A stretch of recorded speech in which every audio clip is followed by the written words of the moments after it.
Prière, quatrième partie. La prière quotidienne.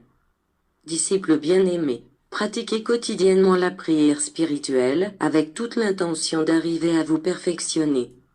Voyez que, en plus d'entrer en communion intime avec votre Maître et d'expérimenter une paix infinie dans ces moments, elle représente pour vous la meilleure occasion de recevoir les divines inspirations, en lesquelles vous trouverez l'explication de tout ce que vous n'avez pas compris ou que vous avez mal interprété. Vous trouverez la manière de prévenir un quelconque danger, de résoudre un problème, d'éclaircir une confusion.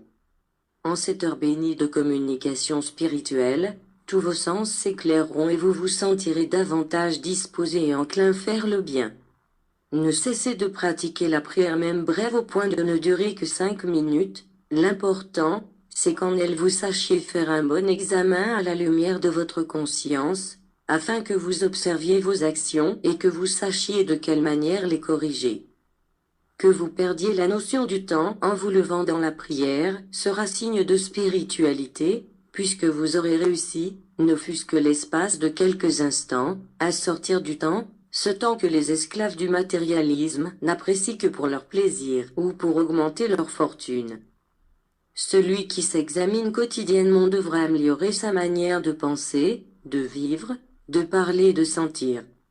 Jésus nous a enseigné que la sagesse s'acquiert par la prière, mais ce n'est pas pour cela qu'il faut souhaiter prolonger vos prières.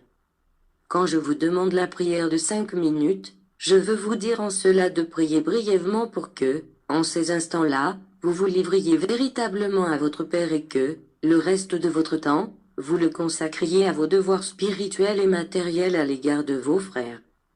Je viens vous enseigner une manière de vous préparer pour que vos actions quotidiennes soient toutes inspirées de nobles sentiments et que les vicissitudes et les difficultés ne vous arrêtent ou ne vous fassent reculer. Lorsque vous ouvrez les yeux à la lueur d'un jour nouveau, priez, approchez-vous de Jésus par l'entremise de la pensée, composez alors votre plan, inspirez de sa lumière, et levez-vous pour lutter, en vous proposant d'être fort et de ne manquer en aucun instant d'obéissance et de foi. En vérité, je vous dis qu'il ne s'en faudra pas longtemps pour que vous vous émerveilliez de votre force et du résultat de vos actions.